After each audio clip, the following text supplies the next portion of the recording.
কৰ্ম 1 অধ্যায় শিষ্যসকলৰ সন্মুখত প্ৰভু যীশুৰ স্বৰ্গ আৰোহণ। হে থিয়ফিল, মই প্ৰথম প্ৰবন্ধত আৰম্ভণিৰ পৰা যীশুক স্বৰ্গলৈ নিয়া দিনলৈকে তেওঁ যি কৰ্ম কৰিলে আৰু উপদেশ দিলে সেই সকলোবোৰৰ বিষয়ে লিখিলোঁ। পাছত তেওঁক ওপৰলৈ তুলি নিয়া দিনলৈকে তেওঁ মনোনীত কৰা পাচনীসকলক পবিত্ৰ আত্মাৰ দ্বাৰাই আজ্ঞা দিলে। ক্ৰুচীয় মৃত্যুৰ দুখভোগৰ পাছত তেওঁ পাচনীসকলৰ আগত সময়ে সময়ে দেখা দি নিজকে জীয়াই থকাৰ প্ৰমাণ দিলে। এইদৰে যীশুৱে 40 দিনলৈকে দৰ্শন দি ঈশ্বৰৰ ৰাজ্যৰ কথা ঘোষণা কৰিলে। এদিন পাচনীসকলৰ সৈতে সমবেত হোৱা সময়ত তেওঁ এই আজ্ঞা দিলে, তোমালোকে জেৰুচালেম এৰি নাযাবা, কিন্তু মোৰ পৰা পিতৃৰ যি প্ৰতিজ্ঞা শুনিলা সেই প্ৰতিজ্ঞালৈকে বাট চাই থাকা। যোহনে পানীতহে বাপ্তিস্ম দিলে, কিন্তু কিছুদিনৰ পাছত তোমালোকক পবিত্ৰ আত্মাত বাপ্তিস্ম দিয়া হ'ব।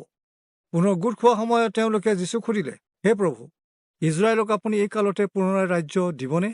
তেতিয়া তেওঁলোকক তেওঁ ক'লে, যি কাল আৰু সময় পিতৃয়ে নিজৰ ক্ষমতাৰ অধীনত ৰাখিছে সেই বিষয়ে তোমালোকে জানিবলৈ নোপোৱা, কিন্তু যেতিয়া তোমালোকৰ ওপৰত পবিত্ৰ আত্মা আহিব তেতিয়া তোমালোক আত্মাত শক্তিশালী হ'বা।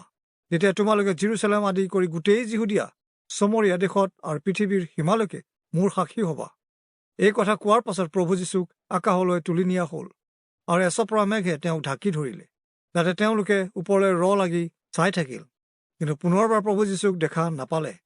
এইদৰে আকাশলৈ একেথৰে চাই থাকোঁতে হঠাৎ বগা বস্ত্ৰ পৰিধান কৰা দুজন লোক তেওঁলোকৰ ওচৰত থিয় হ'ল আৰু তেওঁলোকক ক'লে, হে গালিলিয়া দেশৰ গালিলিয়াসকল, তোমালোকে কিয় আকাশলৈ লাগি চাইছা?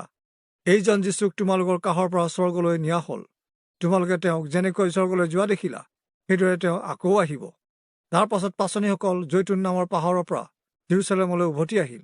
এই পাহাৰ জেৰুচালেমৰ পৰা বিশ্ৰামবাৰে যোৱা বাটৰ সমান দূৰৈত অৱস্থিত। যেতিয়া তেওঁলোকে জেৰুচালেম নগৰ গৈ পালে, তাত তেওঁলোকে পিতৰ, জোহন, জাকুব, অন্দ্ৰিয়, ফিলিপ, থোমা, বাৰ্থলময়, মঠি, আলফয়ৰ পুতেক জাকুব, উদ্যোগী চিমন আৰু জাকবৰ পুতেক যিহুদা থকা ঘৰৰ ওপৰ কোঠালীলৈ গ'ল। তাতে তেওঁলোকে কেইগৰাকীমান মহিলা, যীচুৰ মাক মৰিয়ম আৰু তেওঁৰ ভায়েকসকলৰ সৈতে সকলোৱে এক মনেৰে প্ৰাৰ্থনা